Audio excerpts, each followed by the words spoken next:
The Montana wilderness stretched out before Eleanor Hayes like a memory she had tried to bury for 30 years. Wind swept through the tall pines, carrying the scent of earth and wildflowers across the valley, where the old Silver Oak Ranch stood weathered but defiant against time. Her hands gripped the steering wheel of her dusty truck as she stared at the wooden archway that still bore her family name. At 58, Eleanor wore her years with quiet dignity. Silver streaked her auburn hair, pulled back in a practical braid that hung between her shoulder blades. Deep lines framed eyes that had seen too much and lips that had smiled too little. She wore no makeup, no jewelry, save for a simple silver pendant around her neck. A wolf with moonstone eyes, the last gift from a mother who had died keeping secrets. "I shouldn't have come," she whispered to the empty cab. But the letter in her pocket had traveled all the way to her hidden cabin in northern Arizona, finding her despite decades of careful anonymity. Just 7 words in an elegant hand: "They are hunting us. We need you." Below it, the signature of a man she had never met, but whose reputation among their kind was legendary: Thaddeus Blackwood, Alpha of the Ravenwood Pack. Eleanor closed her eyes, letting memory wash over her like a tide. 30 years earlier, the same ranch had been alive with preparations for the spring moon ceremony.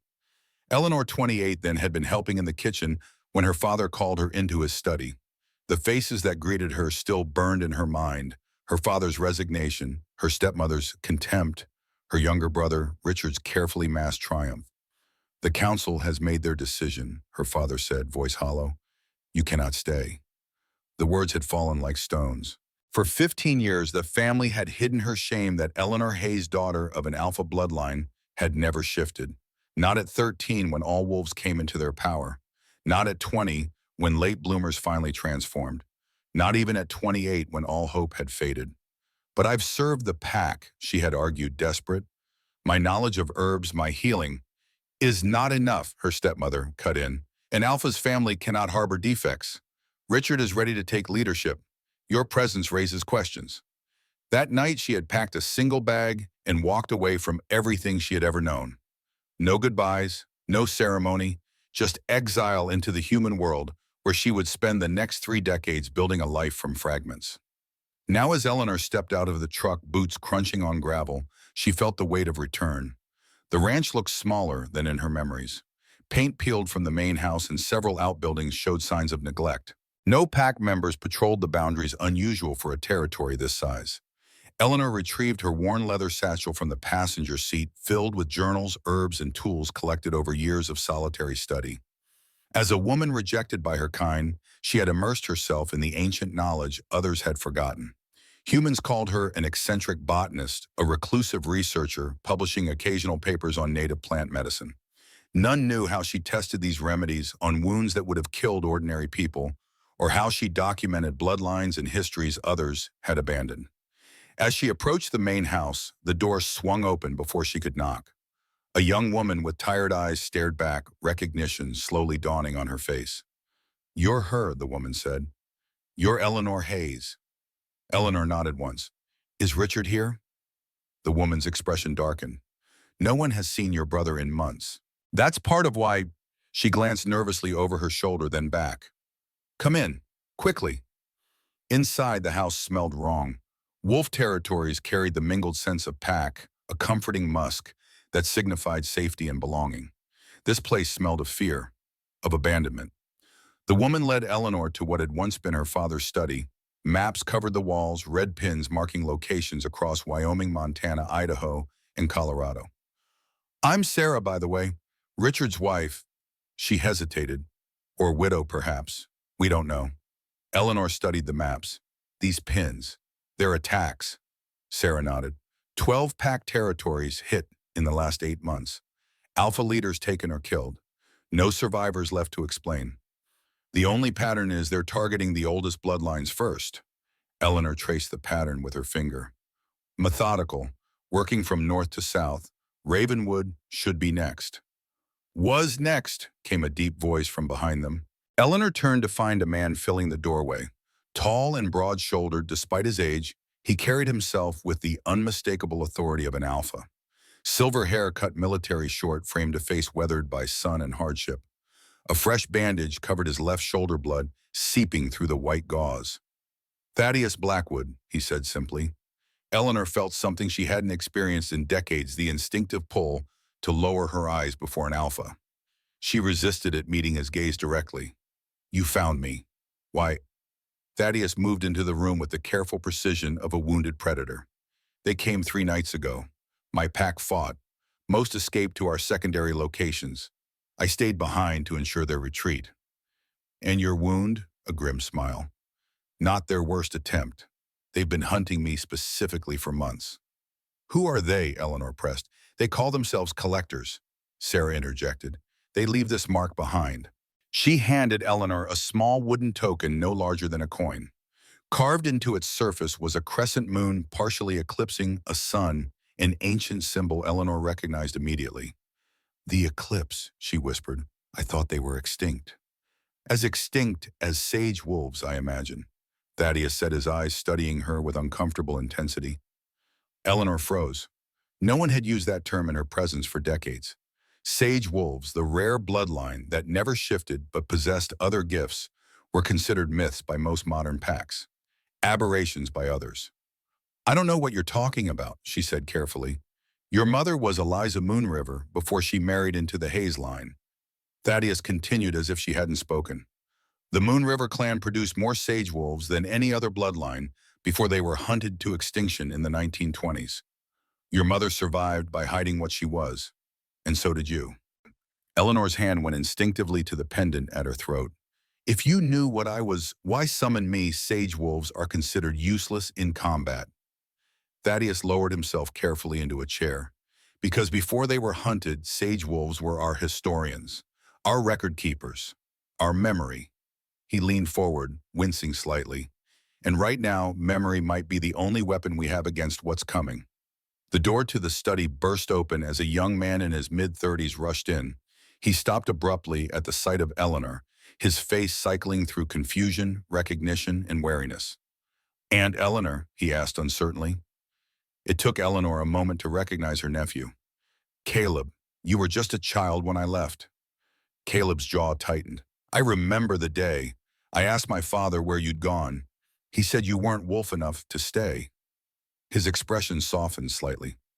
"I never believed that was the whole truth." Thaddeus interrupted. "Caleb has been acting as temporary alpha since Richard disappeared. He's been doing what he can to prepare the pack for evacuation." "Evacuation," Eleanor echoed. "The collectors hit the Jensen pack in Idaho last night," Caleb explained, dropping a folder on the desk. "They're moving faster now. Our intel suggests they'll reach Silver Oak within 2 days." Eleanor opened the folder. Inside were photographs of a devastated ranch much like this one.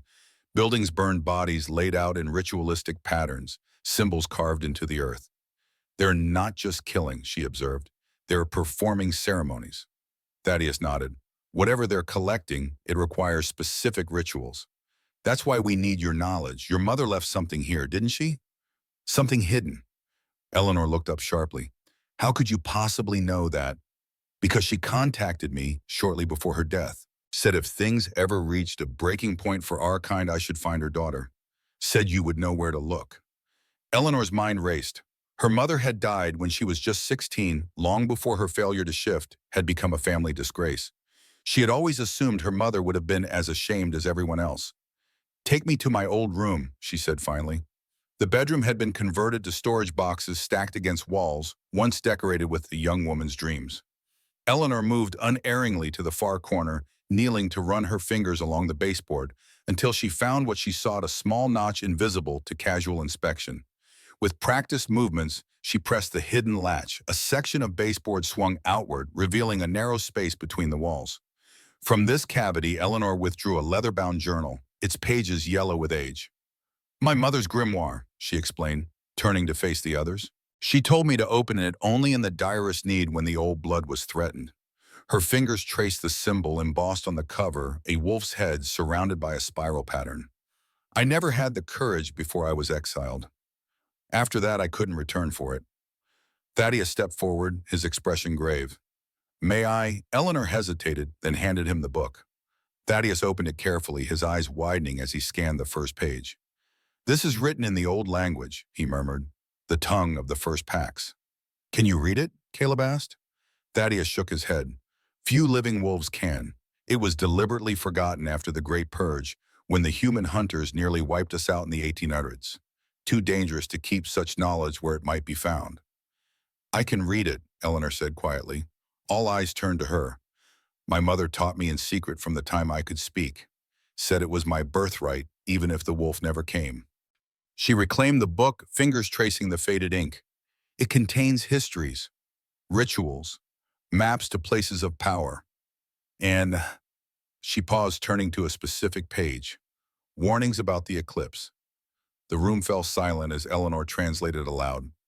They who walk in shadow seek to restore the ancient hierarchy when wolves ruled and humans served. They believe the power of the Alpha can be harvested, concentrated, and bestowed upon the worthy few. They are patient hunters, emerging once each century when the stars align. They are drawn to old blood, pure blood, the bloodlines that stretch unbroken to the first change. Eleanor looked up. The first change was thousands of years ago when our kind first separated from ordinary wolves. That's why they're targeting the oldest pack lines, Thaddeus concluded. They believe our blood carries more power. Does it? Caleb asked. Eleanor turned the page, continuing to translate. The power they seek is real, but their understanding is flawed. The strength of wolves has never been in purity, but in adaptation. The oldest bloodlines carry memories in their very cells, instincts, and knowledge from generations past. This is what the Eclipse truly hunts, though they know it not. Thaddeus's expression darkened. I've suspected something like this. The attacks aren't random, they're systematic, taking the oldest alpha from each territory, harvesting something from them. Eleanor closed the book carefully. If they're following the pattern described here, they're building toward a ritual that requires 12 sacrifices of old blood, a ceremony of transference. Transferring what to whom? Sarah asked. Power, Eleanor said simply. They believe they can extract the essence of alpha leadership from the bloodlines and concentrate it in a single vessel. Create a super alpha with the combined power of all the ancient lines. Caleb swore under his breath. That's why they took my father. The Hayes line goes back 18 generations. And the Blackwood line even further, Thaddeus added. 22 generations of unbroken alpha succession. Eleanor studied the man before her with new understanding. You're the last, the final alpha they need for their ritual. Thaddeus nodded once. Which is why I needed to find you. If your mother was right, if sage wolves truly are the memory keepers of our kind, then you might be the only one who can help us stop what's coming. A commotion outside interrupted them, voices raised in alarm, the sound of vehicles approaching fast. Caleb rushed to the window. We have visitors, he announced grimly, and not friendly ones. Eleanor moved to look past him. 3 black SUVs had pulled up in front of the ranch house, disgorging men and women dressed in dark clothing. At the center stood a woman in her 60s, her silver hair pulled back severely, her bearing aristocratic and cold. Margaret, Eleanor breathed, recognizing her sister-in-law. She's supposed to be at the northern safe house with the rest of the pack, Caleb said, confusion evident in his voice. Thaddeus joined them at the window, his expression hardening. She's not alone. Those aren't pack members with her. Eleanor watched as Margaret directed the strangers to form a perimeter around the house. Their movements were too coordinated, too precise. She's with them, Eleanor realized, with the collectors. My own mother, Caleb's voice cracked with disbelief. She married into the Hayes family for a reason, Eleanor said softly, old suspicions finally confirmed. Richard was never her ultimate goal. He was her access point. Thaddeus moved away from the window, checking the pistol holstered at his side. We need to move, now. Is there another way out? Eleanor nodded. The old tunnel. My grandfather built it during Prohibition to move supplies. It leads to the creek bed half a mile east. Sarah, go with them, Caleb ordered. I'll create a distraction. No, Thaddeus countermanded. They want alphas. You'll be playing into their hands. Eleanor made a quick decision. The tunnel entrance is behind the wine rack in the cellar. All of you go. I'll handle Margaret. Thaddeus looked at her skeptically. You're not a fighter. A thin smile crossed Eleanor's face. No, but I'm the last person Margaret will expect to see. That gives us an advantage. She reached into her satchel, removing a small cloth pouch. Besides, I've learned a few tricks in 30 years. Reluctantly, the others agreed to the plan. As they prepared to move toward the cellar, Eleanor placed a hand on Thaddeus's arm, stopping him. If I don't make it out, you will, he interrupted. If I don't, she insisted, find Victor Reynolds. He was my mother's confidant. He'll know more about the eclipse than I do. Thaddeus's eyes narrowed. Victor Reynolds is alive. He must be 72, Eleanor confirmed, and still the most knowledgeable wolf historian living. He's in Bozeman under the name Vincent Russell. With that final exchange, they separated the others, heading for the cellar, while Eleanor moved toward the front door, her mother's grimoire tucked securely in her satchel. Margaret was halfway up the porch steps when Eleanor opened the door, stepping out to face her sister-in-law for the first time in 3 decades. The older woman froze, shock replacing her confident expression. Hello, Margaret, Eleanor said calmly. Looking for someone? Margaret recovered quickly, her aristocratic features composing into a mask of false welcome. Eleanor, what an unexpected surprise. We thought you were long dead. Hoped more likely, Eleanor countered. Where's Richard? Something flashed behind Margaret's eyes. Calculation, perhaps, or worry. I was about to ask you the same question. My husband has been missing for months. Eleanor noted the armed men and women spreading out around the house. Not wolves, they lacked the fluid grace of shifters. Humans trained for combat serving wolf masters. The old way. Interesting company you're keeping these days, Eleanor observed. The Eclipse is rather old-fashioned, isn't it? Humans serving wolf masters, culling the bloodlines to strengthen the few. Very medieval. Margaret's smile vanished. You always were too clever for your own good.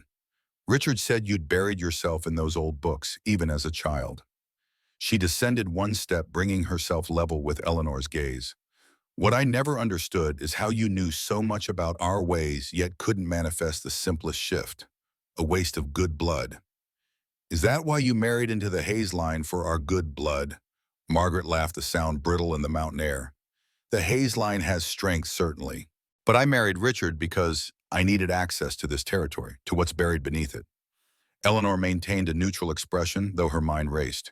Buried beneath Silver Oak. She knew of no significant sites on the property beyond the usual packed ceremonial grounds. You have no idea, do you? Margaret continued, clearly enjoying Eleanor's confusion. Your own mother hid it here, and you never knew. The Heartstone, the catalyst for the great transformation. She took another step down. Where is Thaddeus Blackwood? My sources confirmed he came here seeking you. Gone, Eleanor said truthfully. You just missed him. Margaret's expression darkened. She gestured sharply, and 2 men broke from the perimeter, heading toward the back of the house. Search the property, she ordered. Find him. You won't, Eleanor said with more confidence than she felt. But I can tell you what he wanted from me. This caught Margaret's attention. Go on. Eleanor removed her mother's grimoire from her satchel, slowly holding it up so Margaret could see the cover. The older woman's eyes widened with recognition. Eliza's book, she breathed. You had it all this time. Knowledge is patient, Eleanor replied, echoing one of her mother's favorite sayings. It waits for the right hands. Margaret's gaze hardened. Give it to me, and I might let you walk away from this alive. Eleanor pretended to consider the offer. You know I've spent 30 years studying what I am, what our kind truly is. Do you know what I discovered? She opened the grimoire to a specific page. Power isn't in the shift, it's in the memory. Before Margaret could respond, Eleanor tossed the contents of her small pouch into the air between them. The powder, a mixture of herbs and minerals collected from sacred sites across the southwest, caught the sunlight, glittering like diamond dust, before enveloping Margaret and her nearest guards. The effect was immediate. The humans dropped to their knees, hands clutching their heads as if in terrible pain. Margaret remained standing but swayed dangerously, her eyes unfocused. What did you do? She gasped. Mountain ash, wolfsbane, silver dust, and a few other ingredients, Eleanor explained, backing away. All harvested under the full moon. Temporarily disrupts the connection between human consciousness and wolf instinct. Not fatal, but extremely disorienting. An old sage wolf trick. With Margaret and her front-line guards incapacitated, Eleanor turned and ran not toward the house and the cellar escape route, but toward the old barn at the edge of the property. The remaining guards, seeing their leader in distress, hesitated just long enough for Eleanor to reach the structure and slip inside. The barn's interior was dark and dusty, largely unchanged from her youth. Eleanor moved with purpose toward the back wall where an old horse stall had been converted to storage. Behind a stack of weathered lumber, she found what she sought, another hidden compartment, this one larger than the one in her bedroom. Inside was an iron box. Eleanor had discovered it as a child playing in the barn while the adults attended to pack business. She had never told anyone about it, not even her mother. It had been her secret place where she hid treasures and dreams. Now she prayed it contained something more useful. The box was sealed with a simple clasp, untouched since she had last closed it 30 years ago. Inside, beneath childish mementos and faded photographs, lay a yellowed envelope addressed simply, "For my daughter when the time comes." Her mother's handwriting. With trembling fingers, Eleanor broke the wax seal and withdrew a single sheet of paper. On it was drawn a map of the Silver Oak property, with one location marked by a star, a spot near the eastern boundary beside the creek that fed the valley. Below the map, her mother had written, "The Heartstone lies beneath the guardian tree. When blood and water meet under moonlight, the path will open. Trust only the one who sees with memory's eyes." Eleanor folded the paper carefully and tucked it into her pocket. Outside, she could hear Margaret's voice, recovered now, and directing her people to search the barn. Time had run out. Moving quickly to the rear of the barn, Eleanor slipped through a loose board, another childhood secret route, and emerged into the tall grass beyond. From there, she ran toward the tree line, staying low and using the contours of the land for cover. She had just reached the first stand of pines when a shout went up from behind. "Discovered." Eleanor pushed harder, her 58-year-old body protesting the sudden demand for speed. Unlike true wolves, she had no supernatural endurance to draw upon, only determination and knowledge. The forest closed around her like an old friend, familiar despite the decades away. She navigated by instinct, heading east toward the creek where Thaddeus and the others should have emerged from the tunnel. The terrain grew steeper, rockier, slowing her pursuers, who lacked her familiarity with the land. When she finally broke through to the creek bed, the sight before her stopped her cold. Thaddeus stood with his back to a large boulder surrounded by armed figures in black. Caleb and Sarah were nowhere to be seen. Blood stained the left side of Thaddeus's shirt, his wound reopened in whatever struggle had occurred. At the center of the group, directing the confrontation, stood a man Eleanor had hoped never to see again. Tall and broad-shouldered like their father, with the same commanding presence that had made him a natural alpha, Richard Hayes hadn't aged as well as his sister. Deep lines carved his once handsome face, and his dark hair had receded significantly. But the cold calculation in his eyes remained unchanged. "Hello, sister," he called out as she emerged from the trees. "Welcome home." Eleanor assessed the situation quickly. 6 armed humans plus Richard. Thaddeus injured but defiant. No sign of the others. "Richard, I thought you disappeared." She kept her voice steady, moving slowly to place herself between her brother and the creek. Richard's smile didn't reach his eyes. Strategic retreat. Margaret needed someone to believe she was a grieving widow rather than a co-conspirator. He gestured toward Thaddeus. "I see you've met the last of the old guard. Blackwood and I have history." "Where are the others?" Eleanor demanded. "Your nephew and his wife fled downstream. They'll be found shortly." Richard studied her with undisguised curiosity. "The useless sister returns with purpose. How unexpected." Thaddeus spoke up, his voice strained but powerful. "She's not what you think, Richard. She never was." "A sage wolf," Richard acknowledged with a dismissive wave. "Yes, I worked that out years ago. Mother's little secret. A regression to primitive bloodlines, interesting academically, but hardly relevant to modern pack dynamics." He turned his attention back to Eleanor. "Unless you've brought me the Heartstone." Eleanor's expression betrayed nothing. "I don't know what you're talking about." "No," Richard seemed genuinely surprised. "Then why did Mother leave you her grimoire? Why did Blackwood seek you out specifically?" He took a step toward her. "You must know something, sister. Some secret passed down the female line." Eleanor's mind worked furiously, piecing together fragments of information. The Eclipse, the Heartstone, Margaret's interest in what lay beneath Silver Oak land, her mother's map. "The transformation you seek won't work," she said, finally playing for time. "The old texts are clear. Power extracted through sacrifice corrupts the vessel. You'd become something unrecognizable." Richard laughed. "Always the scholar. You've spent your life studying our kind, while I've spent mine leading them. Which of us do you think understands power better?"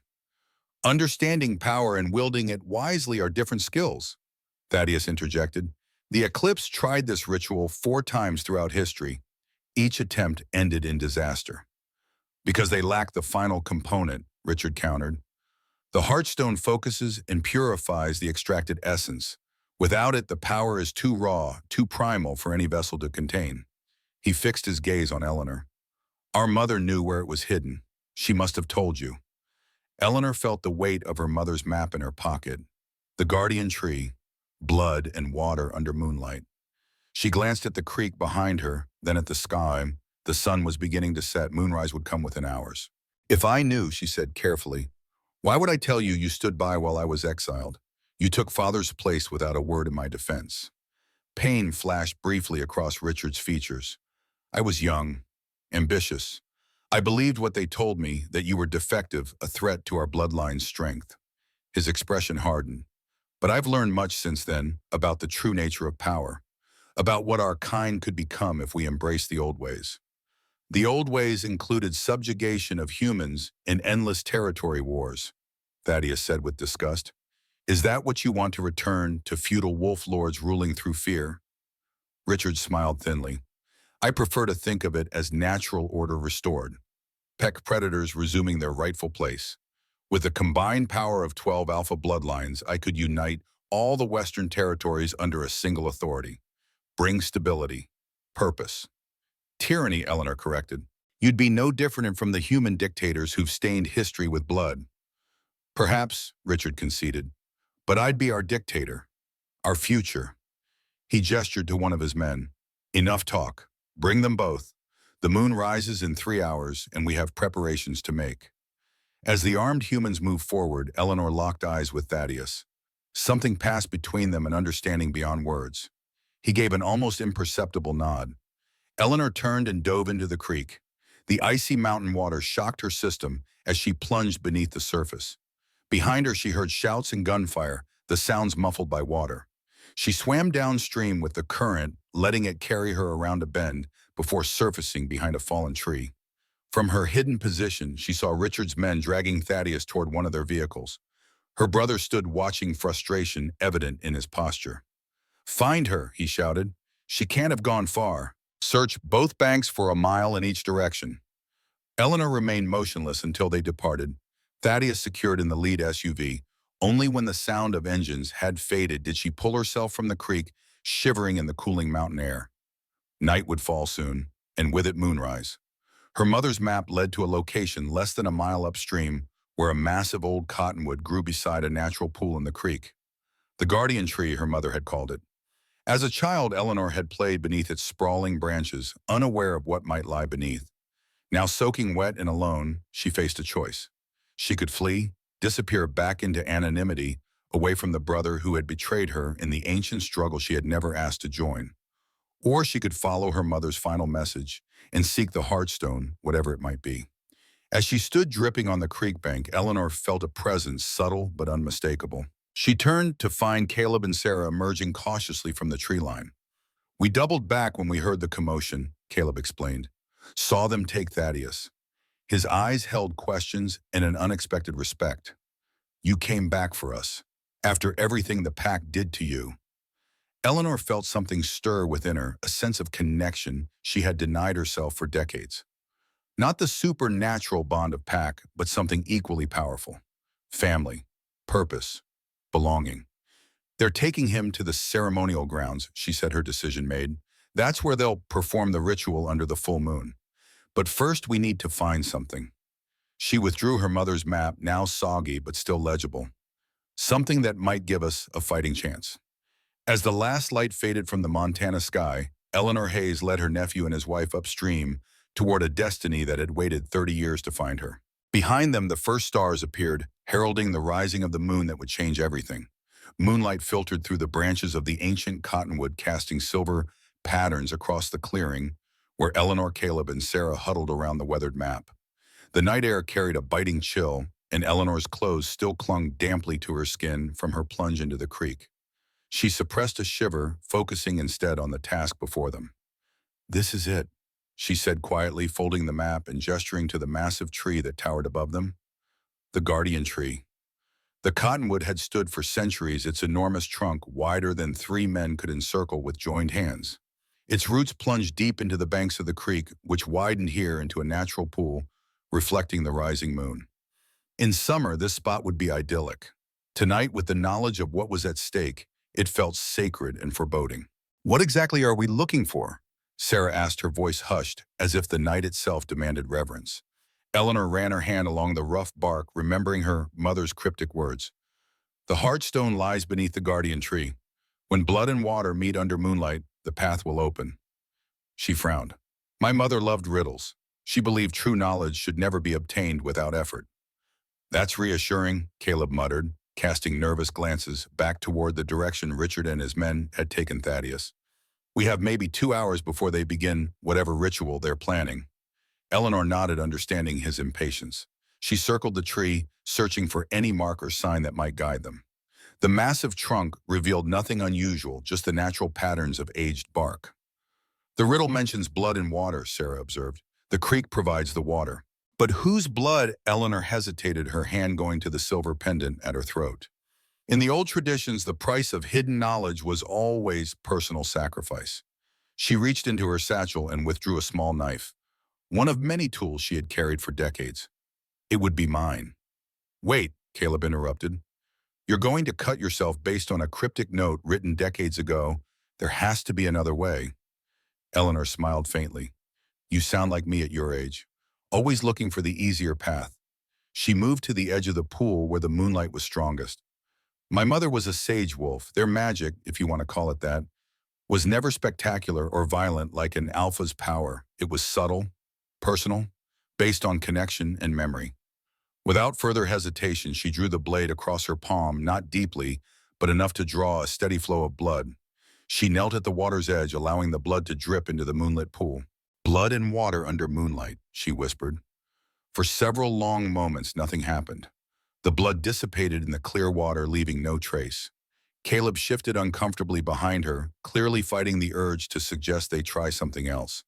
Then slowly a soft illumination began to spread through the water, not from the moonlight above, but from beneath the surface. It grew steadily brighter until the entire pool glowed with a pale blue light. "Look," Sarah gasped, pointing toward the base of the tree. Where the massive roots descended into the bank, an opening had appeared, a narrow passage that seemed to lead beneath the cottonwood itself. The entrance was small, barely large enough for an adult to crawl through, and would have been completely invisible without the ethereal light now emanating from the pool. "The path opens," Eleanor murmured, wrapping a handkerchief around her bleeding palm. She approached the opening, cautiously peering into the illuminated tunnel. "It appears to lead under the tree and possibly beneath the hill behind it." Caleb stepped forward, his features set with determination. "I'll go first." "No," Eleanor countered firmly. The message specified, "Trust only the one who sees with memory's eyes." That's sage wolf terminology. It refers to our ability to perceive echoes of the past through touch. This place was protected specifically for someone like me. She softened her tone, seeing it his frustrated expression. "Besides, I'm smaller than you. If anyone's getting through that opening, it's me." After a brief argument, they compromised. Eleanor would enter first, with Caleb following as far as he could. Sarah would remain outside as lookout, with clear instructions to flee at the first sign of Richard's men. The tunnel was narrow but surprisingly smooth, its walls polished by water or perhaps deliberate craftsmanship. Eleanor crawled forward on hands and knees, the blue light growing stronger as she progressed. Behind her, she could hear Caleb's labored breathing as he struggled to fit his broader shoulders through the passage. After perhaps 30 feet, the tunnel widened, suddenly opening into a chamber that stole Eleanor's breath away. The space was perfectly circular, about 20 feet in diameter, with a domed ceiling that rose to a point directly beneath where the cottonwood must stand above. The walls were covered with intricate carvings, wolves in various forms, human figures in ceremonial poses, and endless lines of text in the old language. But most striking was the central feature, a raised stone dais upon which rested a single object: the Heartstone. No larger than a man's fist, the stone glowed with the same blue light that had illuminated their way, pulsing gently like a heartbeat. Its surface was not smooth but faceted in an organic pattern that reminded Eleanor of ice crystals, or perhaps the structure of a wolf's heart rendered in stone. My God, Caleb whispered finally, squeezing through into the chamber beside her. What is this place? Eleanor approached the dais slowly, allowing her fingertips to brush against the carved walls as she passed. Each touch brought flashes of memory, Benito. Not her own, but impressions left by those who had come before, hands crafting this hidden sanctuary, voices chanting in ancient tongues. Her mother, much younger, standing where Eleanor stood now, communing with the stone. It's a memory vault, she explained, the voice hushed with wonder. One of the sacred sites created by the first pacts to preserve their knowledge through time. I've read about them, but never thought I'd actually find one. She reached the dais, hesitating before the glowing stone. This isn't just any artifact. The Heartstone is mentioned in the oldest text, said to be a fragment of the original moon that witnessed the first change when our kind separated from ordinary wolves. That's impossible, Caleb said, scientific skepticism warring with the evidence before his eyes. Eleanor smiled. Most human myths contain kernels of truth. Ours are no different. Whatever its true origin, this stone has been sacred to our kind for millennia. It's said to amplify our connection to our wolf nature, and in the case of sage wolves, our connection to memory. With reverent care, Eleanor lifted the stone from its resting place. It was surprisingly light and warm to the touch, its pulsing glow intensifying as it made contact with her skin. Images flooded her mind immediately, thousands of memories from countless generations flowing through her consciousness like a river of time. She gasped, nearly dropping the stone before regaining her composure. It's overwhelming. I can see so much. Our history, our struggles, the rise and fall of the great pacts. Her eyes widened. And the Eclipse, their previous attempts to harness alpha power. Caleb stepped closer, fascinated. Can I? No, Eleanor said sharply, protecting the stone. Not because I don't trust you, but because it would harm you. Only those with sage wolf blood can touch it safely. To others, especially those with alpha potential, it's dangerously overwhelming. She carefully wrapped the stone in a cloth from her satchel and secured it. This is what Richard and Margaret want, not just for its own power, but as a catalyst for their ritual. The Heartstone can focus and direct the energy they're harvesting from the alpha bloodlines. Then we need to keep it from them, Caleb said with grim determination. Eleanor nodded, and we need to rescue Thaddeus before the ritual begins. But first, she turned back to the chamber walls, studying the inscriptions with newfound purpose. There may be information here that could help us. She moved methodically around the circular room, her fingers tracing the ancient text, translating as she went. Caleb watched in silent awe as she worked the blue light, casting her features in sharp relief. Here, she said, finally stopping before a section depicting a ceremonial circle surrounded by 12 standing stones. This describes the Eclipse ritual, when 12 alpha hearts cease their beating, when their essence is drawn forth and united great power shall arise. But beware the vessel who receives it, for no single soul can contain the might of many without transformation. Transformation into what? Caleb asked. Eleanor continued reading. The vessel becomes neither wolf nor human, but something other, a being of pure dominion.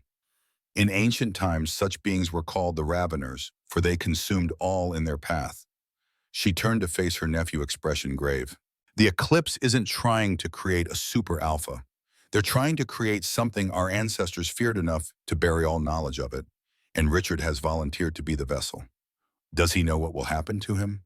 I doubt it. The Eclipse has always operated on partial knowledge, pursuing power without understanding its consequences. She gestured toward the tunnel. We need to go. Now. They emerged from the hidden chamber to find Sarah waiting anxiously, her relief at their return, quickly turning to alarm at their expressions.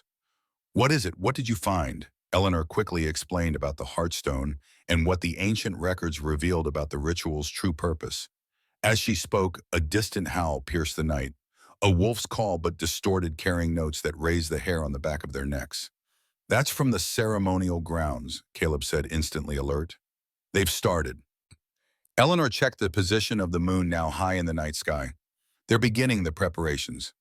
The actual ritual can't be completed until the moon reaches its zenith. She tucked the wrapped stone securely in her satchel. We have less than an hour. The ceremonial grounds lay 2 miles to the northwest. a natural amphitheater formed by encircling hills where generations of the Hayes pack had conducted their most sacred rites. In better times, Eleanor had attended naming ceremonies and shifting celebrations there. Tonight it would host something far darker. They moved swiftly through the forest, Caleb leading the way, with the confident stride of someone who had hunted these woods his entire life. Eleanor followed, her human endurance pushed to its limits, while Sarah brought up the rear, constantly scanning for pursuers. "Wait!" Eleanor called suddenly, her voice barely above a whisper. She held up a hand, halting their progress. Ahead through the trees, flashlight beams swept the forest floor as armed figures moved in a search pattern. "Richard's men," Caleb confirmed after a careful look. "They've got the main approach covered." Eleanor considered their options. "Is there another way to reach the ceremonial grounds?" "The old game trail," Caleb suggested. "It's steep and dangerous in the dark, but it leads up the eastern ridge. From there we'd be above the amphitheater with a clear view of whatever they're doing." Eleanor nodded. "Lead on." The game trail proved as treacherous as Caleb had warned. A narrow path winding up a near vertical hillside littered with loose stones and exposed roots ready to trip unwary feet. For Eleanor, each step required careful consideration. A fall here could mean a broken ankle at best, a fatal plunge at worst. Halfway up, they paused to catch their breath. From this elevation, they could see distant lights at the ceremonial grounds and hear occasional shouts carried on the night wind. "We're going to need help," Sarah said, voicing what they all knew to be true. "Even if we reach Thaddeus, we're outnumbered. The three of us against Richard's entire operation is suicide." Eleanor wiped sweat from her brow despite the cool night air. "You're right, but who the Silver Oak pack is scattered, and we don't know who among them might be loyal to Margaret." Caleb's expression brightened suddenly. "What about this Victor Reynolds you mentioned to Thaddeus? If he's as knowledgeable about the Eclipse as you say, couldn't he help?" "Victor lives in Bozeman, hours from here," Eleanor reminded him. "Even if we could contact him, he'd never arrive in time." "But what if he's not in Bozeman?" Sarah interjected. "You said he was your mother's confidant.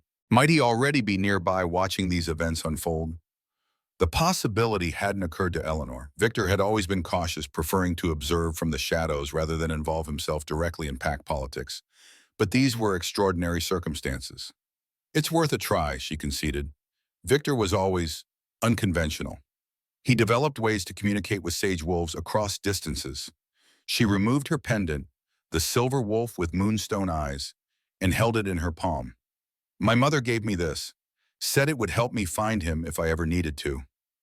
Eleanor closed her eyes, concentrating on the pendant. She had never attempted to use it before, had always assumed it was merely a sentimental gift rather than a functional tool. But now, focusing her sage wolf senses on the object, she detected a faint resonance, like a tuning fork struck at a distance. "He's here," she whispered, surprised.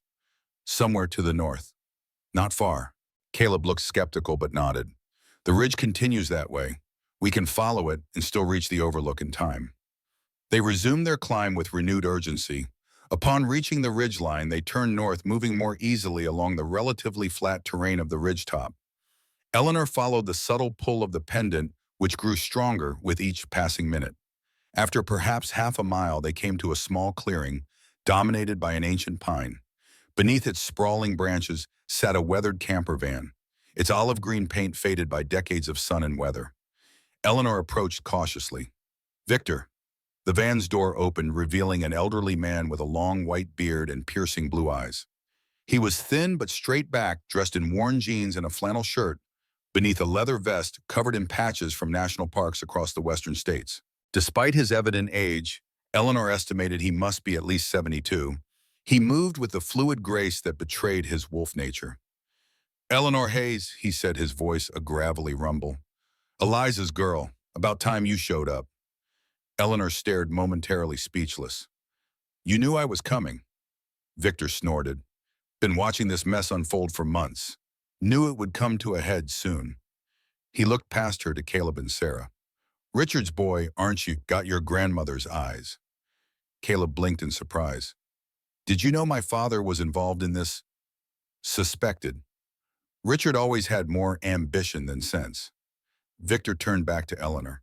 "You found the heartstone, I reckon. I can feel its presence, even wrapped up in your bag." Eleanor nodded, removing the cloth-wrapped stone. My mother left me a map. But Victor, how did you know about any of this? Why have you been watching? The old man sighed heavily. Because it's my fault in a way. 60 years ago, I was a young historian, passionate about preserving our oldest traditions.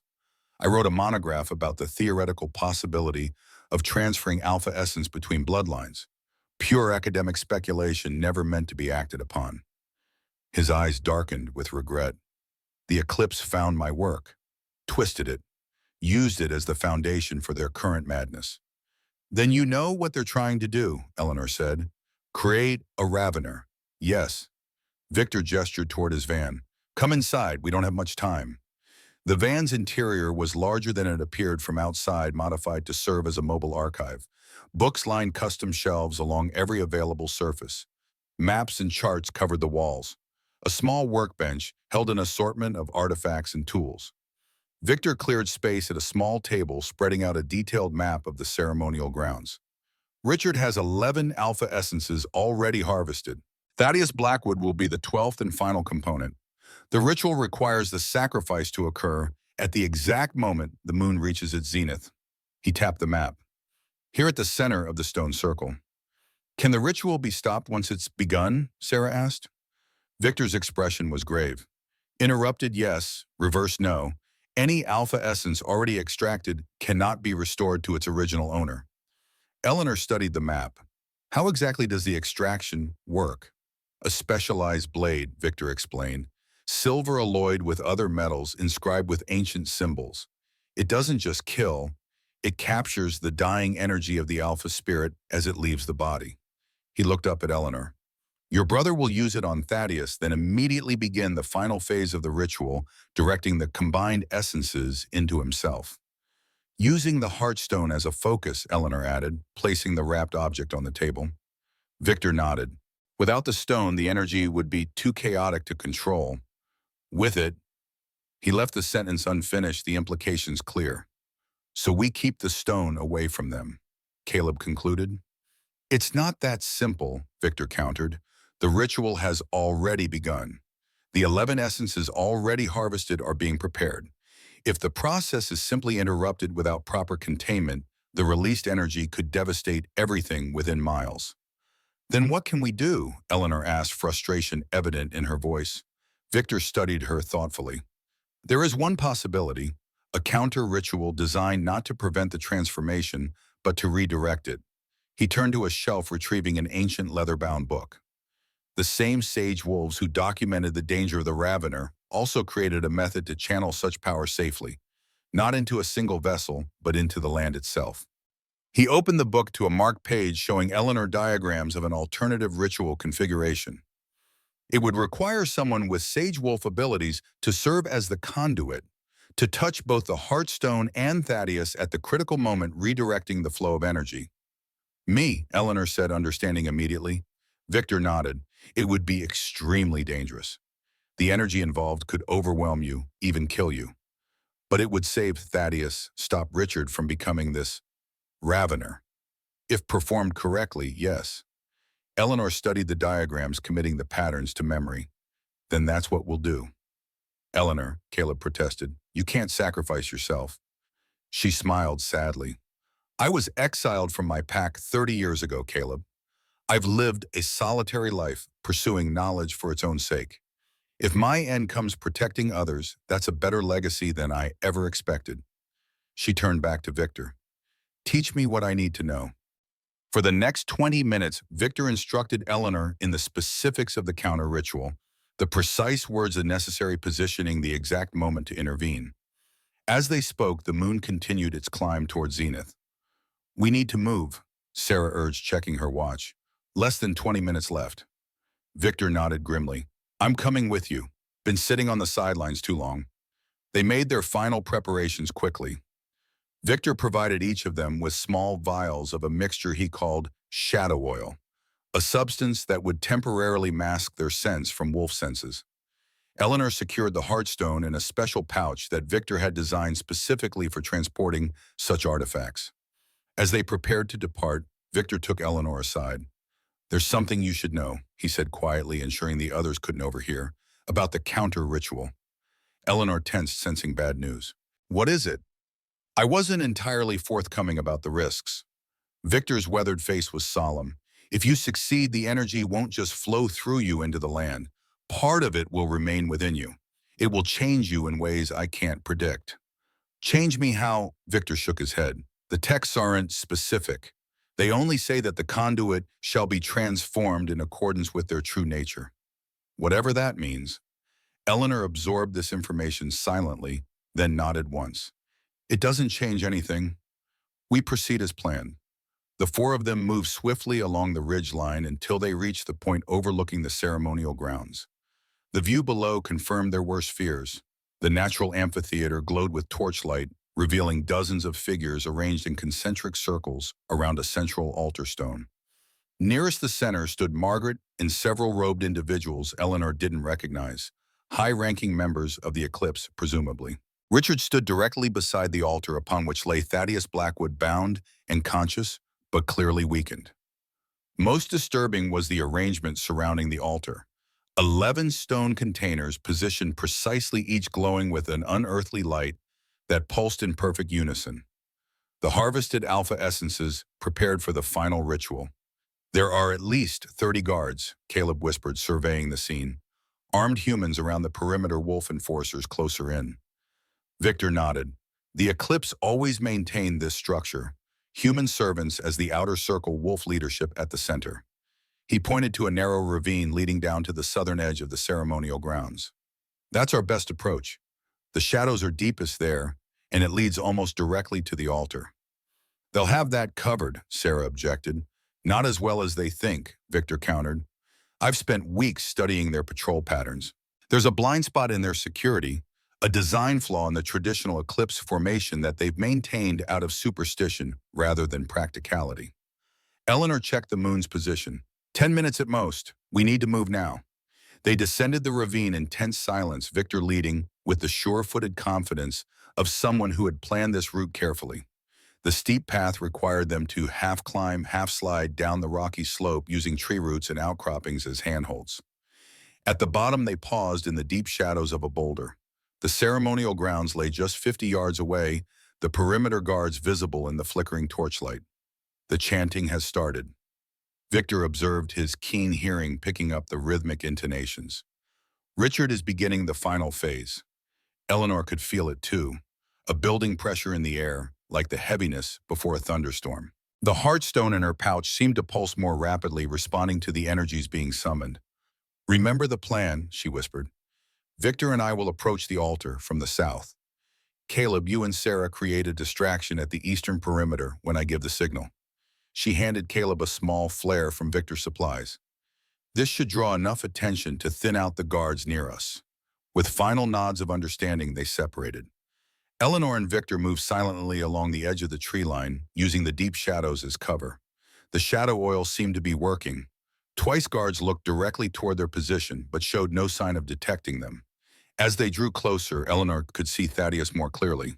The Alpha's face was drawn with pain, but his eyes remained alert, scanning his surroundings with the calculated assessment of a warrior evaluating battlefield conditions. When his gaze passed over the shadows where Eleanor and Victor concealed themselves, she could have sworn a flicker of recognition crossed his features. Richard stood at the head of the altar arms, raised his voice, carrying across the amphitheater as he recited words in the old language. The 11 vessels containing the harvested alpha essences glowed more intensely, with each phrase their light pulsing faster as the ritual progressed. When the moon touches the center stone, Victor breathed in Eleanor's ear. He'll use the ceremonial blade. We must be in position before then. Eleanor nodded, observing the slow progression of moonlight across the ceremonial grounds. A tall, standing stone at the western edge served as a marker. When the moon's light reached its peak, the shadow would fall directly across the altar. She reached into her pocket, withdrawing a small mirror, another tool from Victor's collection. When the moonlight hit a specific angle, she angled it carefully, sending a brief flash of light toward the eastern perimeter where Caleb and Sarah waited. Seconds later, a bright red flare shot into the sky, accompanied by Sarah's voice raised in alarm, shouting about intruders approaching from the east. The diversion worked perfectly. Most of the perimeter guards rushed toward the commotion, leaving the southern approach momentarily undefended. Now, Eleanor whispered, and she and Victor darted from the shadows toward the innermost circle. They had covered half the distance when a shout went up. They had been spotted. Two wolf enforcers broke from the inner circle, racing to intercept them. Victor moved with surprising speed for his age, meeting the first attacker with the practiced precision of an experienced fighter. He sidestepped the charging wolf, using the man's momentum against him, sending him tumbling into the darkness. The second enforcer reached Eleanor, shifting mid-leap into wolf form, a massive gray beast with bared fangs. She had no time for fear, only action. As the wolf descended, she flung a handful of mountain ash and wolfsbane from her pouch directly into its face. The mixture caused an immediate reaction. The wolf dropped, pawing desperately at its muzzle and eyes temporarily incapacitated. Eleanor pressed forward, Victor rejoining her as they pushed toward the altar. More guards turned their attention away from the eastern diversion, recognizing the real threat. Richard's voice rose above the confusion, his ritual chanting never faltering despite the disruption. Margaret shouted orders, directing enforcers to form a protective ring around the altar. "The moon," Victor called out, pointing to the standing stone. The shadow was almost perfectly aligned with the altar. They had seconds at most. With a final burst of speed, Eleanor broke through the line of guards, Victor close behind her. She reached into her pouch, withdrawing the heartstone, which now pulsed with blinding intensity. Its light seemed to part the remaining guards like a physical force, clearing her path to the altar. Richard stood above Thaddeus, a ceremonial blade raised high, its silver surface etched with ancient symbols that glowed with the same unearthly light as the 11 vessels. His eyes widened in shock as he recognized his sister. "Eleanor!" he gasped, momentarily breaking the ritual cadence. "It's over, Richard," she called out, holding the heartstone before her like a shield. "You don't understand what you're doing, what you'll become." Richard's face contorted with rage. "I understand perfectly. Power, true power, the kind our ancestors wielded before they grew soft and compromised with humans." He gestured toward Thaddeus. "One more sacrifice, and the transformation will be complete." "Into a monster," Eleanor countered, advancing slowly. "A ravener. Is that what you want to be?" For just a moment, doubt flickered across Richard's features. Then Margaret stepped forward, her voice cold and commanding. "Don't listen to her lies, Richard. She has always been jealous of your rightful place. The heartstone belongs in worthy hands." She addressed the guards. "Take it from her." Guards moved to obey, but Victor intercepted them, his elderly frame belying remarkable strength and skill. He fought with the efficiency of decades of experience, each movement precise and economical. Eleanor used the distraction to close the final distance to the altar. Thaddeus looked up at her, recognition in his pain-filled eyes. "I knew you'd come," he said, voice barely above a whisper. The moon's shadow touched the edge of the altar. Richard raised the ceremonial blade higher, resuming the ritual chant with increased urgency.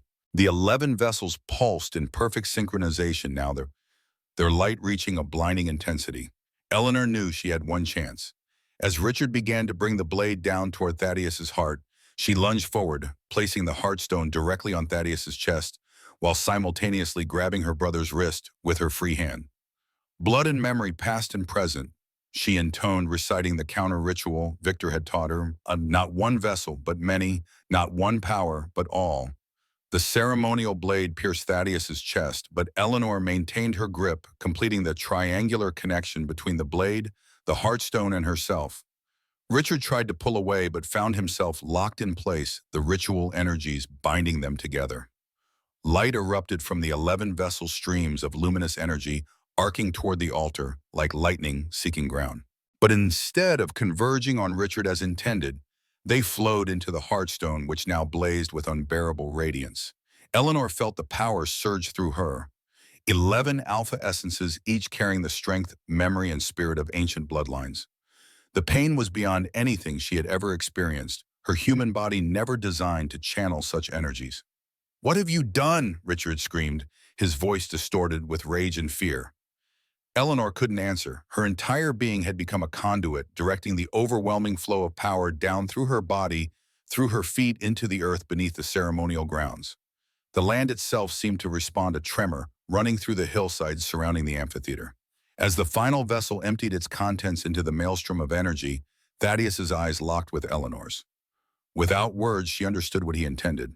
With his final conscious act, the wounded Alpha released his own essence, willingly adding his power to the flow, not in death as the ritual required, but in willing sacrifice. The combined energies reached a crescendo that no human or wolf senses could bear.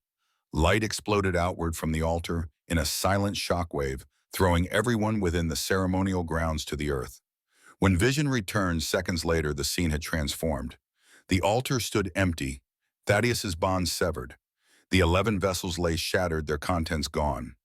Richard knelt on the ground ordinary and diminished, the ceremonial blade broken beside him. And at the center of it all stood Eleanor Hayes, changed beyond recognition. Her body glowed with an internal light that shifted between silver and midnight blue. Her eyes, once brown, now shone with the same luminescence as the heartstone, which had somehow been absorbed into her being. The very air around her seemed to bend and shimmer, as if reality itself struggled to contain what she had become. Victor approached cautiously, his weathered face filled with wonder and concern. When she spoke, her voice carried harmonics that hadn't been present before, as if multiple voices spoke through her simultaneously. "I am here," she said, "but I am also them, all of them, their memories, their strength, their wisdom." She looked down at her hands, which shimmered with contained energy. The Alpha essences couldn't return to their original owners, so they found a new home. In me. Margaret backed away, terror replacing her former arrogance. The remaining Eclipse members followed suit, their carefully laid plans shattered beyond recovery. Even Richard could only stare, comprehension of what he had nearly become finally dawning in his eyes. Thaddeus pushed himself to his feet, the wound in his chest already healing at an accelerated rate. He approached Eleanor, slowly studying her transformed state with a mixture of awe and gratitude. "You saved me," he said simply. "Saved all of us." Eleanor nodded, still adjusting to the kaleidoscope of memories and sensations flowing through her consciousness. "The ritual is broken, the danger contained." She turned toward Victor, but at a cost we didn't anticipate. Victor bowed his head. The text spoke of transformation according to true nature. Your nature as a sage wolf was to preserve memory, to serve as a vessel for knowledge. He gestured to her glowing form.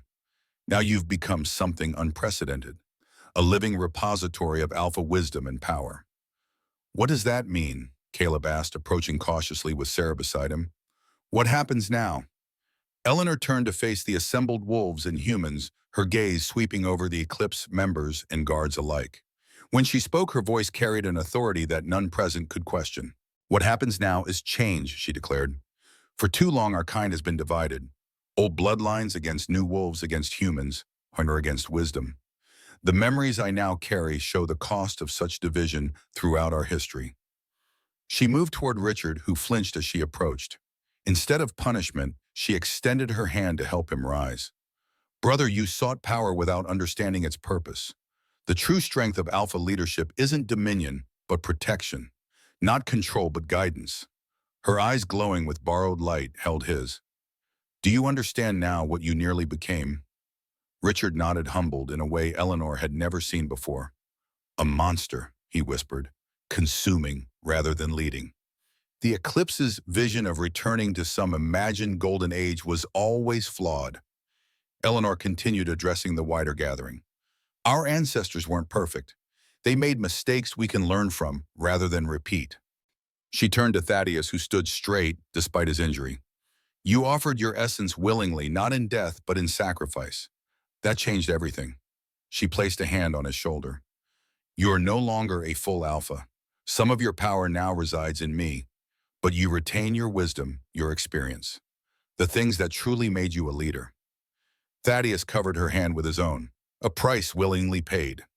As dawn approached, the mood in the ceremonial grounds had transformed from ritualistic menace to somber reflection.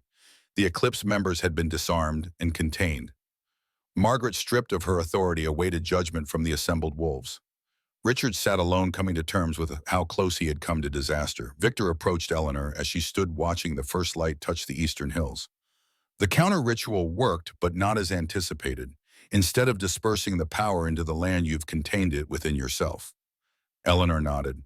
I can feel it seeking balance. The Alpha essences want to serve their purpose, to protect, to lead, to unify. But they need direction. And who better to provide that than a sage wolf, Victor suggested. Someone who carries the memories of our entire history, someone who understands the mistakes of the past and the possibilities of the future. Eleanor hadn't considered this perspective. For 30 years, she had lived as an exile, believing herself defective, useless to her kind. Now transformed by circumstance and sacrifice, she found herself in an unprecedented position. I don't seek leadership, she said quietly. The best leaders rarely do, Victor replied, but sometimes leadership finds them nonetheless. As the sun crested the horizon, bathing the ceremonial grounds in golden light, Eleanor felt a new clarity emerge from the chaos of transformation. The alpha essences within her were settling, organizing themselves like chapters in a living book. She could access their knowledge, their strength, without being overwhelmed by their individual identities. She wasn't a ravener consuming everything in her path. She had become something else entirely, a bridge between past and present, between different factions of their kind. Not a ruler through fear, but a unifier through understanding. The dawn light revealed Caleb approaching determination in his young face. The pack members are returning, he reported. Word has spread about what happened here. They want to know what comes next. Eleanor looked toward the rising sun, then back to the young wolf who represented the future of their kind. What comes next is a council, she said with newfound certainty. Not of alphas alone, but of all our kind. Wolf, human, and those between. It's time we remembered that our strength lies in our diversity, not our purity. As she spoke these words, the heartstone's glow within her pulsed once strongly as if in affirmation. The alpha essences she now carried seemed to resonate with this vision of the future. Not a return to ancient hierarchies, but an evolution towards something wiser and more balanced. The long night had ended. The ritual was broken. But for Eleanor Hayes' exile, no more a new journey was just beginning. 3 days after the failed Eclipse ritual, Eleanor Hayes sat alone on the ridge overlooking Silver Oak Ranch. The morning sun bathed the valley in golden light, revealing activity below, as pack members returned from their scattered safe houses. Trucks and cars moved along the dirt roads leading to the main house, bringing families back to reclaim their homes and assess the aftermath of Richard's failed coup.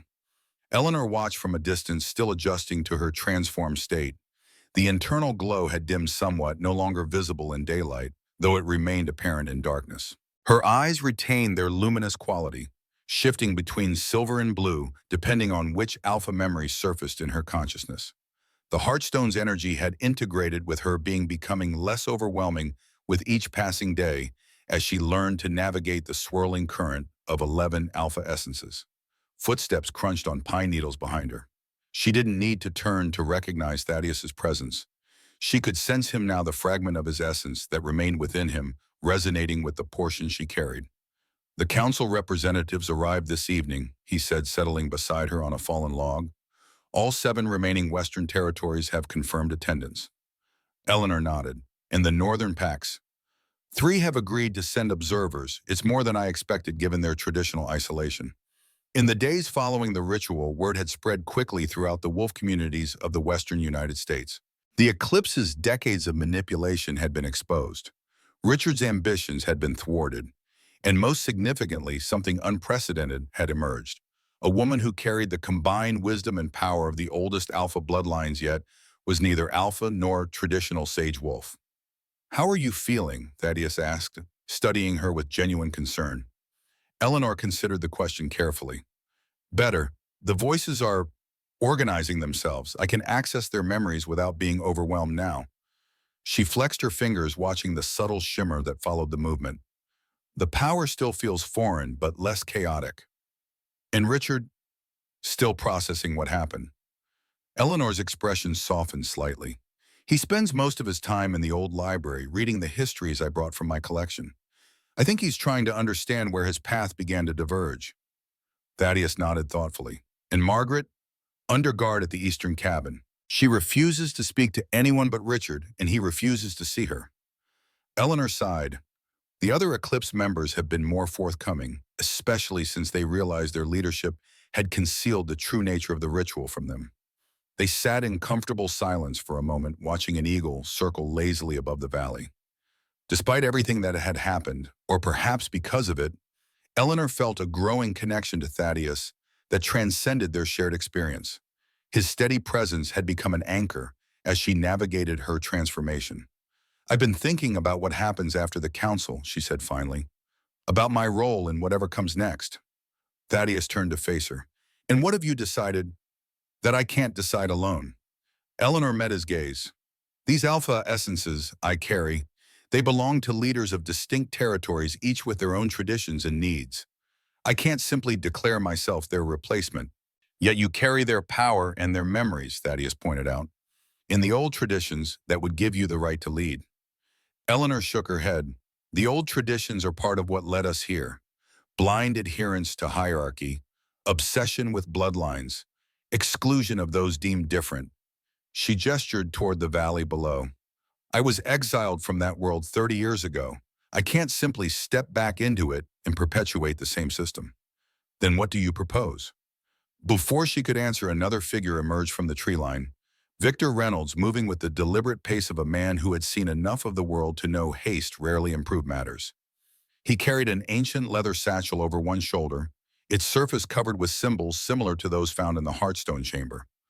"Hope I'm not interrupting," the old wolf historian said, though his tone suggested he wouldn't have cared if he was. "But there's something you both need to see before the council convenes."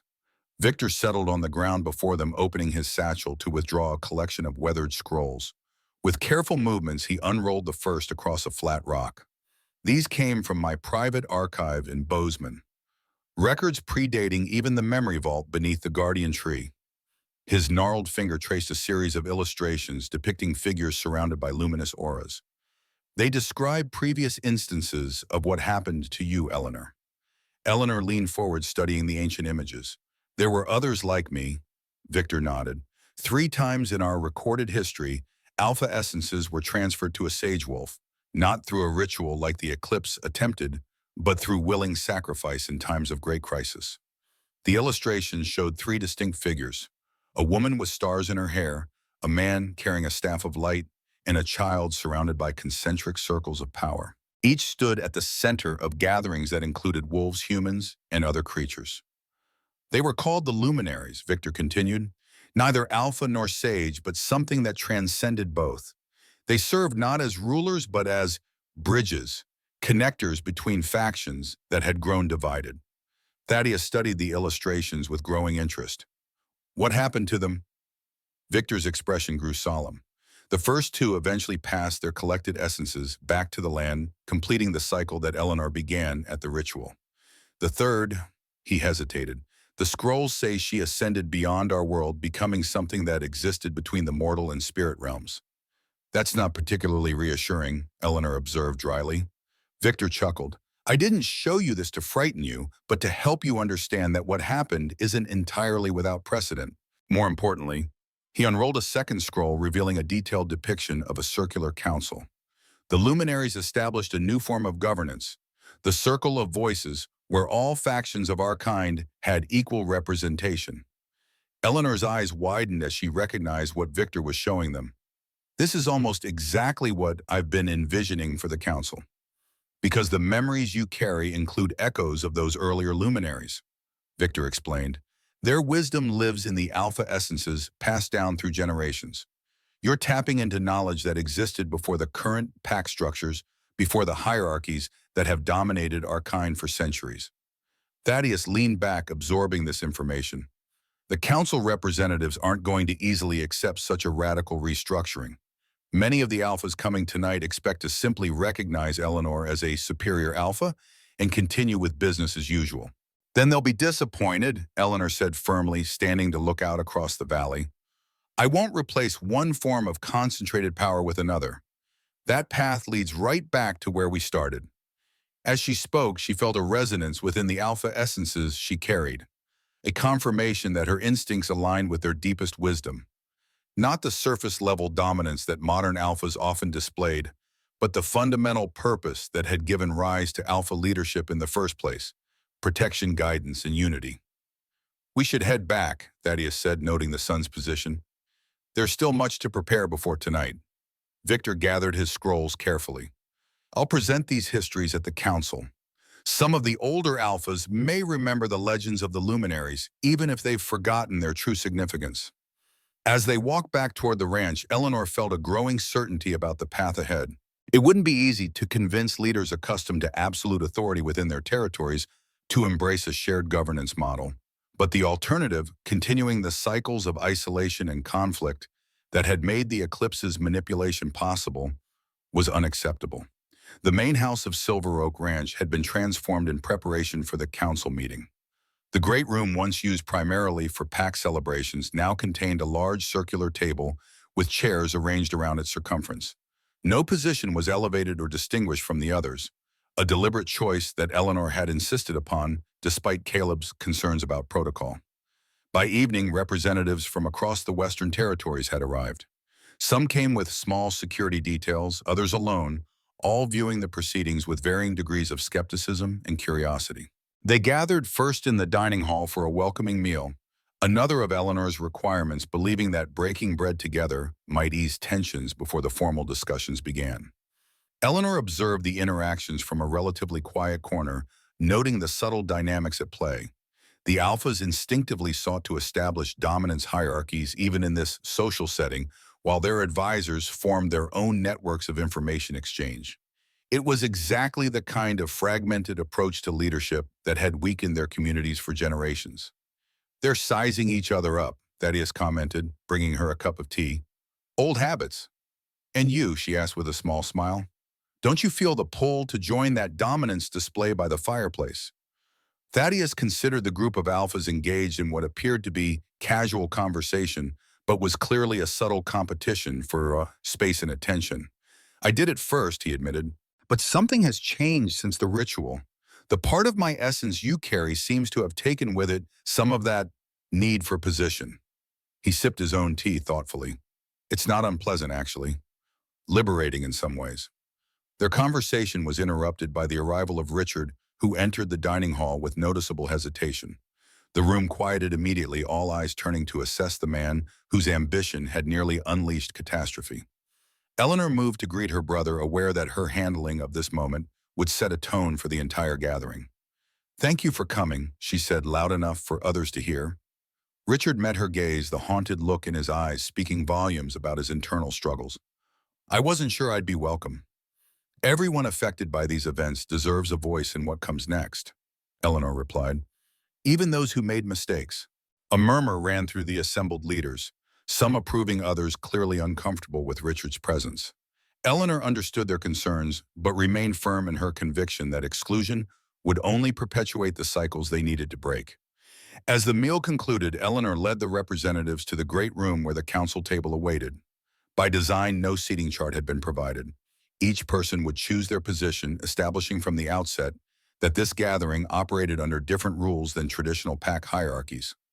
Once all were seated, Eleanor remained standing, her transformed appearance commanding attention without effort. The internal glow of the Heartstone had intensified with the setting of the sun, making her presence impossible to ignore. "Thank you all for coming," she began, her voice carrying harmonics that resonated through the room. "Many of you traveled long distances on short notice, based on messages that must have seemed incredible. Some of you knew me in my previous life as an exiled sage wolf. Others know me only through rumors of what transpired 3 nights ago." She paused, looking around the circle. "All of you are wondering what happens next." Marcus Greyhall Alpha of the Northern Cascades territory leaned forward. At 65, he was among the older leaders present, his silver-streaked black hair and weathered face speaking to decades of leadership. "What happened here has affected all our territories," he stated bluntly. 11 alpha bloodlines had their essences harvested. Our communities are unsettled, leadership structures destabilized. He gestured toward Eleanor. "And now we face something unprecedented. A former outcast carrying the combined power of our oldest lineages. Forgive my directness, but why shouldn't we consider this just another coup differently executed?" Murmurs of agreement followed his question. Eleanor had expected this challenge and welcomed its directness. "A valid concern," she acknowledged. "If I intended to rule as a superior alpha, your suspicion would be justified." She placed both palms flat on the table. "But that is not why I asked you here. I carry these essences not by choice or ambition, but by necessity, to prevent their misuse. And I have no intention of claiming authority over your territories. This statement was met with confusion and skepticism. Then what exactly are you proposing? Asked Diana Everett, one of the younger alphas representing the Colorado High Country Pack. Eleanor gestured to Victor, who stood and unrolled the ancient scrolls depicting the luminaries and the circle of voices. As the old historian explained the historical precedents, Eleanor observed the reactions around the table. Some leaders showed recognition of the old legends, while others appeared dismissive of what they clearly considered irrelevant history. When Victor finished, Thaddeus spoke up from his position at the table. What Eleanor suggests is a return to governance methods that predate our current territorial divisions. A council where decisions affecting all our communities are made collectively rather than by individual alphas acting in isolation. That sounds suspiciously like surrendering our autonomy, Marcus objected. Not surrendering, Eleanor corrected. Sharing. There's a crucial difference. She moved around the table slowly as she spoke. Each of your territories has unique needs and traditions that should be preserved. But the isolation that has defined our communities for generations has also made us vulnerable to manipulation by groups like the Eclipse, to encroachment by human development, to the loss of our oldest knowledge. She stopped behind Richard's chair, placing a hand lightly on her brother's shoulder. What nearly happened here could have been prevented if we had maintained the connections and shared wisdom of our ancestors. Instead, we became islands, each alpha ruling absolutely within their borders, communication between territories reduced to occasional diplomatic exchanges. Richard, to everyone's surprise, nodded in agreement. I was able to conceal my activities because each territory was focused inward, unaware of patterns that would have been obvious if viewed collectively. He looked up at Eleanor. My sister is right. Our strength was once in our unity, not our divisions. A thoughtful silence followed this admission. Eleanor returned to her position, allowing the council members time to process what they had heard. Sophia Chen, representing the Coastal Ranges Pack, spoke next. These historical models are interesting, but our world has changed. How would such a council function practically in modern times? What authority would it actually hold? It was precisely the practical question Eleanor had hoped for. She outlined the framework she had been developing.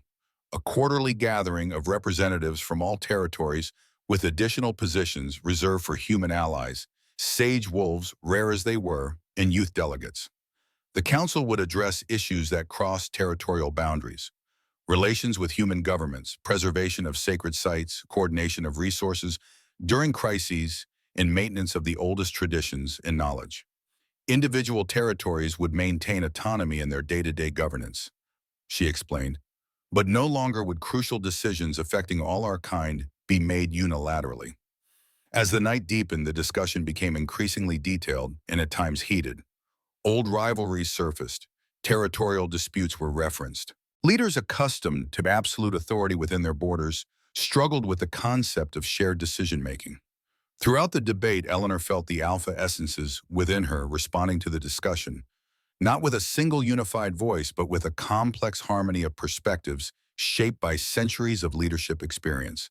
She drew upon this collective wisdom, addressing concerns with insight that seemed to come from somewhere beyond her individual knowledge. Near midnight, Marcus Greyhall, who had been the most vocal skeptic, leaned back in his chair with a thoughtful expression. You speak with their voices, he said, suddenly interrupting a technical discussion about council voting procedures. Stevens from Idaho, Rodriguez from the Southern Territories, even my old mentor Blackwell. I hear echoes of them in your words. Eleanor nodded solemnly. Their essences carry not just power, but perspective, memories, values. I don't control them or speak for them, but with them. And what happens when you're gone? Dana Everett asked. Does this council collapse? Do the essences find yet another vessel? It was the question Eleanor had been wrestling with privately since her transformation. Victor had found historical references to the first two luminaries returning their borrowed essences to the land, but the specific mechanism remained unclear. The council we established must be strong enough to stand without me, she answered honestly. As for the essences I carry, I believe they can eventually be returned to the land from which they came, completing the cycle the Eclipse tried to interrupt. She looked around the table. But that discussion is for another day. Tonight we must decide whether to begin this new path together. By dawn, exhaustion had settled over the gathering, but with it came the outlines of consensus. Most representatives had moved from outright skepticism to cautious interest. Some, particularly the younger leaders, showed genuine enthusiasm for the proposed council structure. Even Marcus had shifted from opposition to thoughtful consideration. Eleanor called for a recess, suggesting they reconvene after a few hours of rest. As the council members dispersed, Thaddeus remained behind, watching Eleanor with undisguised admiration. "You did well," he said simply. "Better than I expected, even knowing what you're capable of." Eleanor sank into a chair, the strain of the night finally showing in her posture. "It's just the beginning. The real test will come when we move from theoretical agreement to actual governance." Thaddeus sat beside her. "I've been thinking about what you said earlier, about your role in whatever comes next. And you mentioned it not being able to decide alone." He hesitated, then continued with careful deliberation. "I'd like to offer my assistance, not as an alpha, I'm no longer truly that, but as someone who understands both the old ways and the need for change." Eleanor studied him thoughtfully. Over the past days, their connection had deepened beyond their shared experience of the ritual. She recognized in Thaddeus something she had never expected to find after 30 years of solitude, a kindred spirit who valued wisdom over power, service over dominion. "I'd welcome your help," she said finally. "This path will be challenging enough without walking it alone." Something unspoken passed between them. Not romance in the conventional sense, but a deeper recognition of complementary purpose. Two people who had each lost something of their former selves, finding in that loss the possibility of a new kind of partnership. Their moment of connection was interrupted by Caleb's arrival, his expression tense. "We have visitors," he announced, "a delegation from the Eastern Territories. They weren't invited to the council, but they're demanding to speak with the one who carries the Heartstone." Eleanor and Thaddeus exchanged concerned glances. The Eastern pacts had historically maintained even stricter isolation than those of the West, rarely engaging with the councils or inter-pact politics. Their unexpected arrival suggested news had traveled much faster and further than anticipated. "How many?" Thaddeus asked, instantly alert. "5 representatives led by someone named Alara Mooncrest." Caleb watched Eleanor carefully as he delivered this information. "She claims to be a sage wolf like you were." Eleanor's eyes widened with surprise. "Mooncrest is an old bloodline thought to have died out decades ago." She stood, her weariness forgotten. "I'll meet with them immediately." The Eastern delegation waited in the ranch's front parlor, 4 protective figures in a loose formation around a central figure who drew Eleanor's attention immediately. Alara Mooncrest appeared to be in her 40s, with striking white blonde hair and eyes of such a pale blue they appeared almost colorless. She carried herself with quiet dignity rather than the dominance posture typical of alpha representatives. When Eleanor entered, Alara's eyes fixed on her transformed appearance with unmistakable recognition. "Luminary," she said simply, inclining her head in greeting. "The signs have manifested as foretold." Eleanor approached, carefully intrigued by this unexpected recognition. "You know what I am." "The Eastern Territories have preserved knowledge the Western pacts discarded," Alara replied, "including the prophecies regarding the return of the luminaries in times of great transition." Prophecies. Eleanor exchanged glances with Thaddeus, who appeared equally surprised by this claim. The alpha essences within her stirred with curiosity, none of their memories containing reference to such predictions. "Please." Eleanor gestured toward the seating area. "Join us and share what you know." As the two groups settled, Alara explained the purpose of their journey. The Eastern Pacts had maintained a secret archive of sage wolf knowledge passed down through carefully selected lineages, regardless of their ability to shift. When news reached them of the events at Silver Oak, carried by ancient methods of communication unknown to most modern wolves, they recognized the signs described in their oldest texts. "The emergence of a luminary heralds a time of fundamental change for our kind," Alara explained, "a period when old structures fall away and new connections form." She opened a small leather case, withdrawing a carved stone tablet no larger than her palm. "This was created by the last luminary nearly 1,000 years ago, before she ascended beyond our realm." The tablet depicted a figure standing at the center of concentric circles, holding what appeared to be the Heartstone. Around the circles were symbols representing various factions: wolves, humans, and other beings less easily identified. She foresaw that another would arise when our kind faced extinction, not through external threat, but through our own division and isolation. Elara offered the tablet to Eleanor. The counsel you have proposed is the beginning of the path she described. Eleanor accepted the tablet carefully, feeling an immediate resonance between it and the heartstone energy within her. As her fingers traced the carved symbols, images flashed through her mind, glimpses of a possible future where wolf communities thrive not in isolation but in carefully maintained balance with the human world and with each other. The Eastern Territories wish to join your council, Elara continued. We bring not only our own voices but knowledge preserved nowhere else, practical wisdom about how such governance once functioned successfully. The arrival of the Eastern delegation transformed the dynamic of the reconvened council. Their unexpected support for Eleanor's proposals, backed by historical knowledge that even Victor had believed lost, silenced many of the remaining skeptics. By evening, provisional agreement had been reached on the formation of the first circle of voices in nearly a millennium. As the council members prepared to return to their territories to consult with their packs, Eleanor stood to deliver a final address. What we begin here will not be completed in a day or a year or perhaps even in our lifetimes, she told the assembled leaders.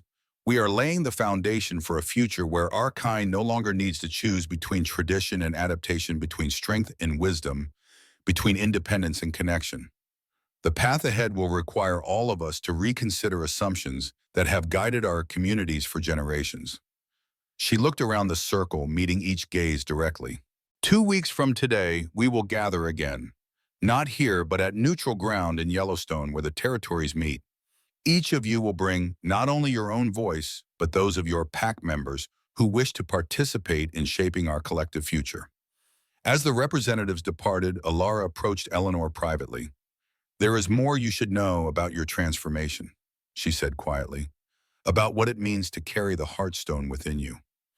Eleanor had sensed the sage wolf had been holding something back during the council discussions. Tell me, the luminaries who came before you each served a specific purpose in their time, Elara explained. The first unified warring factions during the Great Migration across Europe. The second established the original council system during humanity's earliest civilizations. The third created the memory vaults to preserve our knowledge during times of persecution.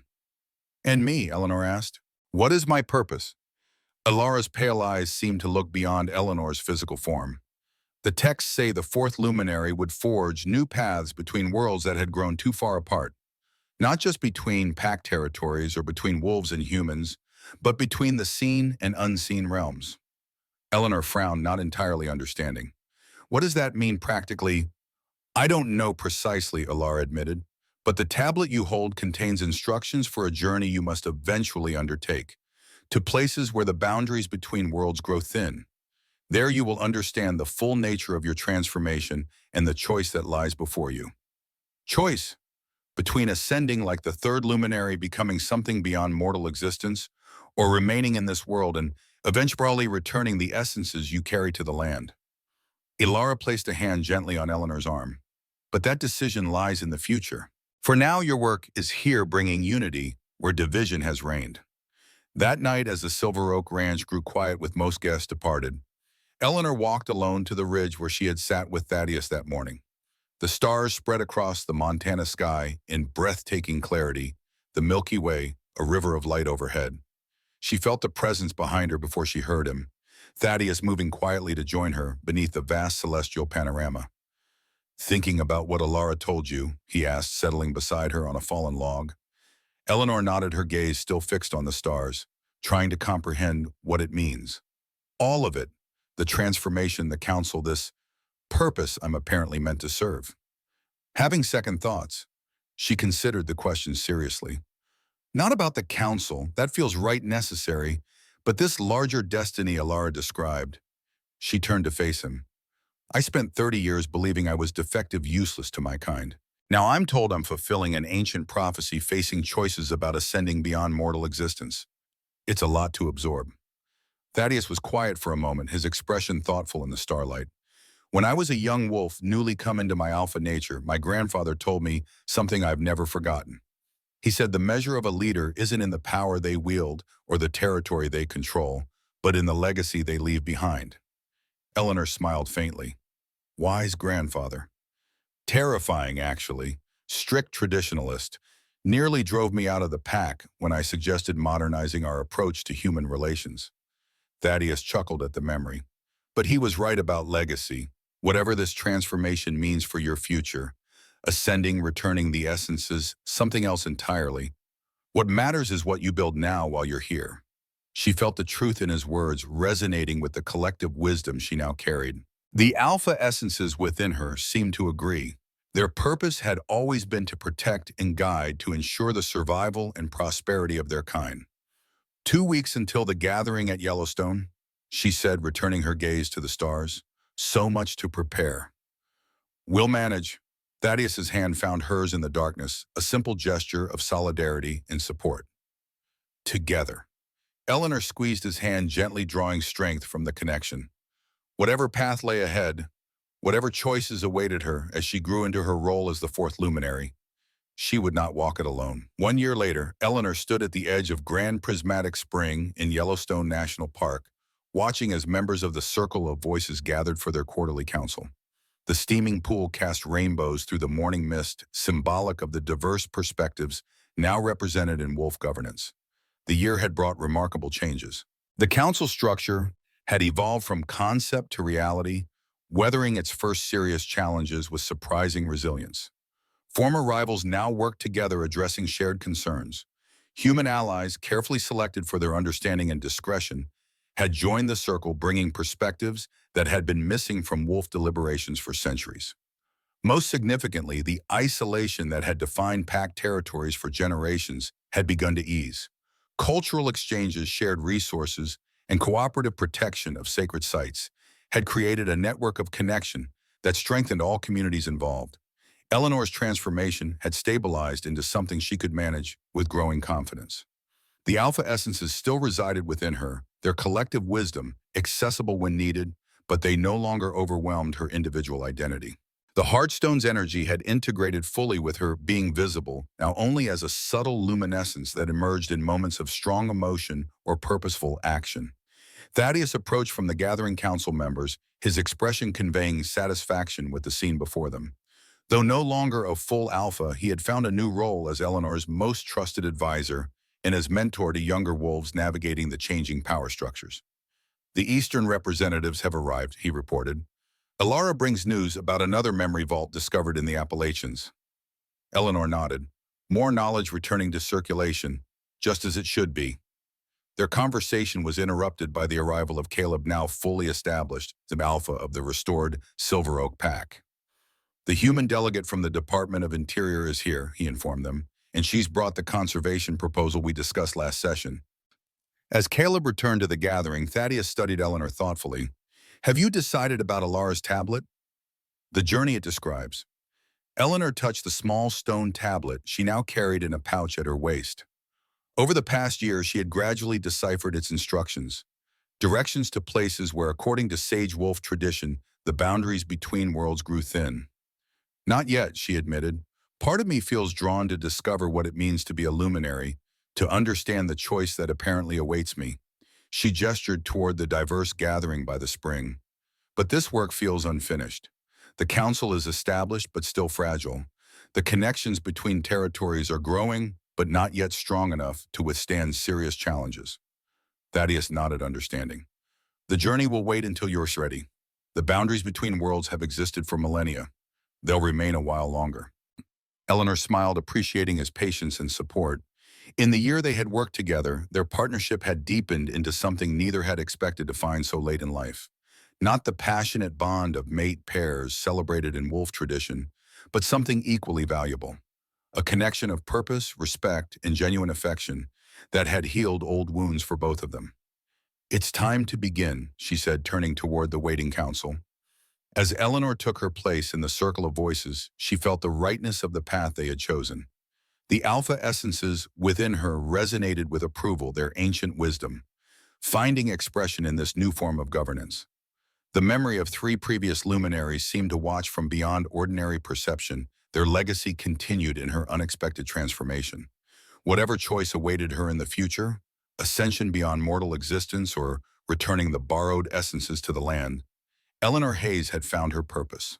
The exiled woman once deemed worthless had become a bridge between divided peoples, a keeper of recovered knowledge, a healer of ancient wounds. And in that purpose, the former outcast had finally found her home.